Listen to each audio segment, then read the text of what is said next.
আসসালামু আলাইকুম। অবিরাম বাংলার সংবাদে সবাইকে স্বাগত জানাচ্ছি। আমি নাইম ফাথুম মুবিন। শুরুতেই বিআরবি কেবলস সংবাদ শিরোনাম। বাংলাদেশের সর্বশেষ গুরুত্বপূর্ণ আপডেট সংবাদে আপনাকে স্বাগত। শুরুতেই সংবাদ শিরোনাম, পরে বিস্তারিত। শুরুতেই জানিয়ে দিব, কারাগারে থাকা ৫৭ জন বাংলাদেশিকে ক্ষমা করল দুবাই। সংযুক্ত আরব আমিরাতের দুবাই ফেডারেল আদালতে দোষী সাব্যস্ত হওয়া ৫৭ জন বাংলাদেশিকে ক্ষমা করে দিয়েছে দেশটির প্রেসিডেন্ট শেখ মোহাম্মদ বিন জায়েদ আল নাহিয়ান। শীঘ্রই তাদের বাংলাদেশে পাঠানো হবে। আর সম্পাদকদের সঙ্গে বৈঠকে প্রধান উপদেষ্টা ডক্টর মোহাম্মদ ইউনুস এসব কথা জানান।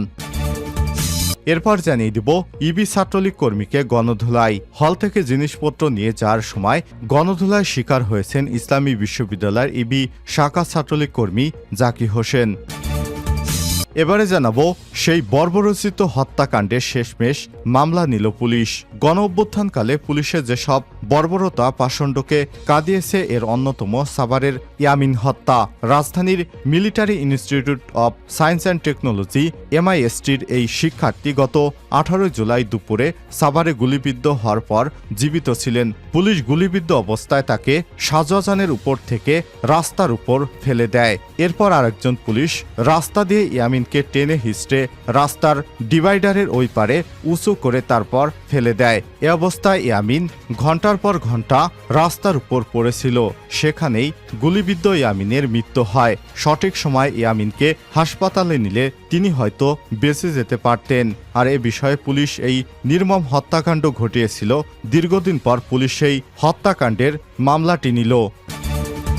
এদিকে ছাত্রদের উপর গরম পানি ঢেলে দিতে বলেছিলেন কয়েকজন শিল্পী। হোয়াটসঅ্যাপে শিল্পীদের গোপন গ্রুপ। বৈষম্যবিরোধী ছাত্র আন্দোলনে শিক্ষার্থীদের সঙ্গে সংহতি জানিয়ে শোবিজের অনেক শিল্পী প্রতিবাদ জানায়, এমনকি রাজপথেও নেমে এসেছিলেন তারা। তবে এদের মধ্যে অনেকেই এই আন্দোলনে নীরব ভূমিকা পালন করতে দেখা গেছে। আবার কেউ কেউ দলীয়টাকে ছাত্রদের বিপক্ষে কথা বলছেন। এবারে জানাবো, হাসিনাকে নিয়ে কি করবে দিল্লি। ছাত্র জনতার তুমুল আন্দোলনের মুখে ক্ষমতা ছেড়ে ভারতে পালিয়ে গেছে শেখ হাসিনা। 5 আগস্ট হাসিনার নাটকীয় ক্ষমতা হারানোর পর তিনি একটি সামরিক হেলিকপ্টারে ভারতে পালিয়ে যান। এবার মোদি আসলে শেখ হাসিনাকে নিয়ে কি করবে, এ বিষয়ে মোদি পড়েছে দোটানায়। এ বিষয়ে গুরুত্বপূর্ণ সংবাদ থাকবে বন্ধুরা।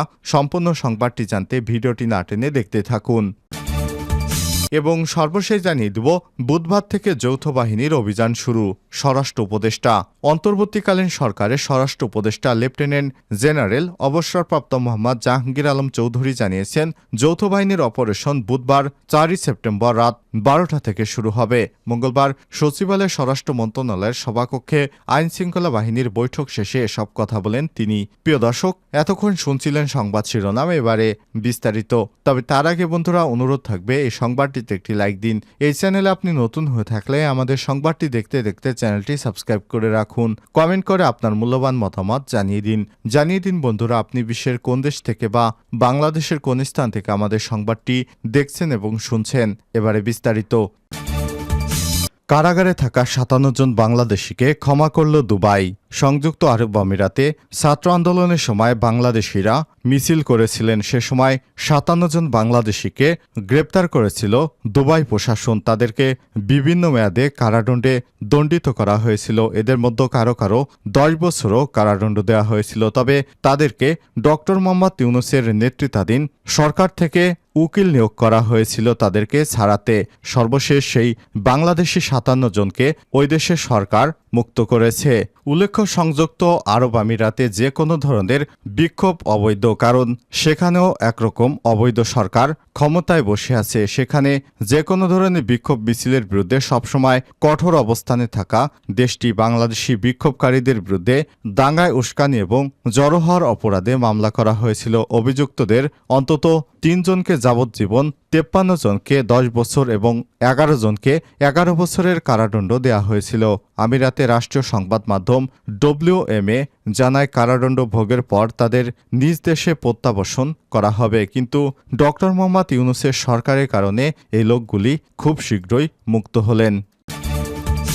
ইবি ছাত্রলীগ কর্মীকে গণধুলাই। হল থেকে জিনিসপত্র নিয়ে যাওয়ার সময় গণধুলায় শিকার হয়েছেন ইসলামী বিশ্ববিদ্যালয় ইবি শাখা ছাত্রলীগের কর্মী জাকি ইসলাম। সোমবার 2 সেপ্টেম্বর বিকেল 5:30টার দিকে বিশ্ববিদ্যালয়ের বঙ্গবন্ধু শেখ মুজিবুর রহমান হল গেটের সামনে এই ঘটনা ঘটে। পরে উত্তেজিত শিক্ষার্থীদের হাত থেকে তাকে উদ্ধার করে ইবির বৈষম্যবিরোধী ছাত্র আন্দোলনের সমন্বয়কেরা। গণধুলার শিকার ওই ছাত্রলীগ কর্মী বিশ্ববিদ্যালয়ের ফিন্যান্স অ্যান্ড ব্যাংকিং বিভাগের 2019-20 শিক্ষাবর্ষের শিক্ষার্থী। জাকি শাখা ছাত্রলীগ সভাপতি ফয়সাল সিদ্দিকী আরাফাতের অনুসারী বলে জানা গেছে।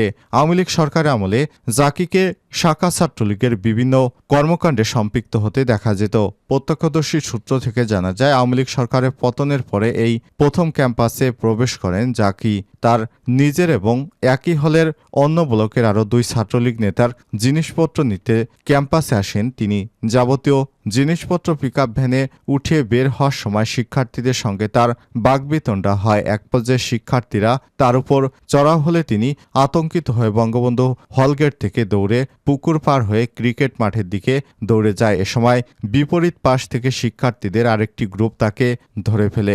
এই ঘটনা জানতে পেরে দ্রুত ঘটনাস্থলে আসেন বৈষম্যবিরোধী ছাত্র আন্দোলনের সমন্বয়কেরা। পরে তারা শিক্ষার্থীদের হাত থেকে তাকে উদ্ধার করে ক্যাম্পাসের বাইরে পাঠিয়ে দেয়।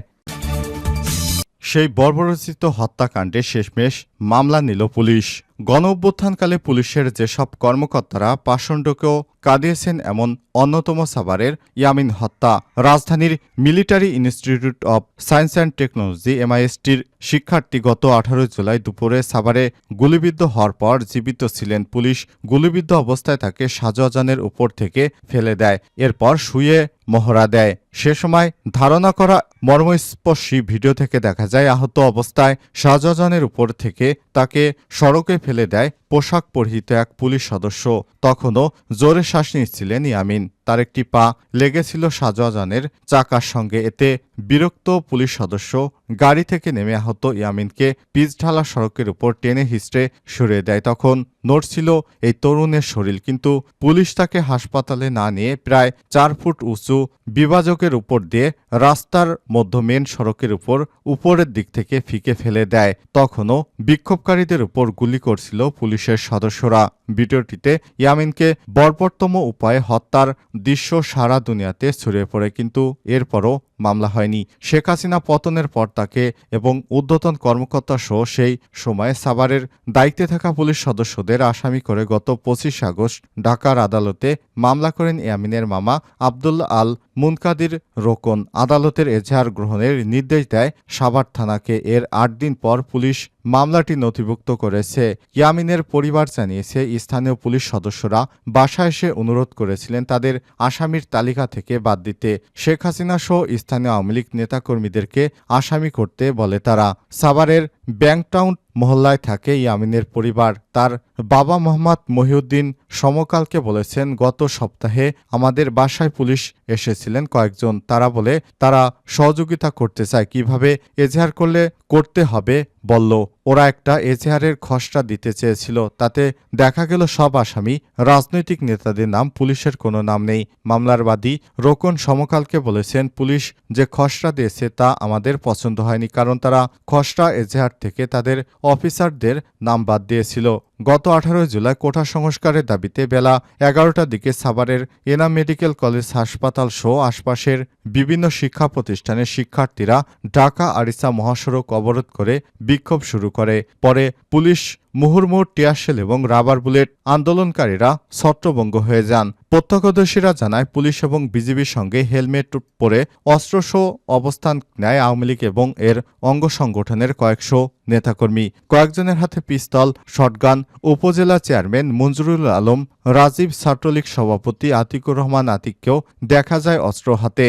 MISTর কম্পিউটার বিজ্ঞান ও প্রকৌশল বিভাগের 4র্থ বর্ষের শিক্ষার্থী ইয়ামিনের বুকের বাঁ পাশ এবং গলায় অসংখ্য ছড়াগুলির চিহ্ন রয়েছে। তার মামার মামলায় রাজনৈতিক নেতা ছাড়াও ঢাকা জেলা তৎকালীন পুলিশ সুপার মোহাম্মদ আসাদুজ্জামান, অতিরিক্ত পুলিশ সুপার আবদুল্লাহেল কাফি, সাভার সার্কেলের অতিরিক্ত police super Shahidul Islam, Savar model থানা সাবেক ওসি শাহ জামান, উপপরিদর্শক এসআই সুদীপ কুমার গোপ, আমিনবাজার পুলিশ ফাঁড়ির incharge SI Harunur Rashid, SI Sabbir Ahmed কে আসামি করা হয়েছে। ঢাকায় পুলিশ সুপার সাভারের ওসি এবং পরিদর্শকের তদন্ত বক্তব্য জানতে পারেনি সমকাল, তবে থানা সূত্র গতকাল মামলাটি নথিভুক্ত করার তথ্য জানিয়েছে। ছাত্রদের উপর পানি ঢালতে বলেছিলেন কয়েকজন তারকা শিল্পী, হোয়াটসঅ্যাপে ছিল তাদের গোপন গ্রুপ। এই আন্দোলনের মুখে দেশ ছেড়ে ভারতে পালিয়ে যায় শেখ হাসিনা। শেখ হাসিনার সাবেক তথ্য প্রতিমন্ত্রী আরাফাত সংসদ সদস্য ফেরদৌসের নেতৃত্বে আলো আসবে নামক একটি হোয়াটসঅ্যাপ গ্রুপে কিছু স্ক্রিনশট মঙ্গলবার সকালে সোশ্যাল মিডিয়ায় ভাইরাল হয়। সেখানে দেখা যায় অভিনেত্রী অরুণা বিশ্বাস, সোহানা সাবাকে, যাদের অবস্থান ছিল ছাত্রদের আন্দোলনের বিপক্ষে, তারা মত দেন যেভাবেই হোক আন্দোলন থামাতে হবে। আরেকজন শিল্পী পরামর্শ দেন ছাত্রদের উপর গরম পানি ফেলার। সেই গ্রুপের সাবেক তথ্য প্রতিমন্ত্রী আরাফাত এবং সংসদ সদস্য ফেরদৌসও ছিলেন। অভিনেত্রী শামীমা তুষ্টি, নায়ক রিয়াজ, সাজু খাদেম সহ অনেকেই ছিলেন। তবে প্রকাশিত স্ক্রিনশটে সক্রিয় ছিলেন অভিনেত্রী সুইটি, সোহানা সাবা, অরুণা বিশ্বাস সহ কয়েকজন। বিষয়টি ইতিমধ্যেই সামাজিক যোগাযোগ মাধ্যমে ঝড় উঠেছে। এই গ্রুপের নির্মাতা মোস্তফা সরোয়ার ফারুককে নিয়েও কথা বলা হয়, ফলে ফারুকী বিষয়টি স্বাভাবিকভাবে নেননি। এটি মানবতা বিরোধী আখ্যা দিয়ে তিনি সরকারি দৃষ্টি আকর্ষণ করে সামাজিক মাধ্যমে এর বিচার চেয়েছেন।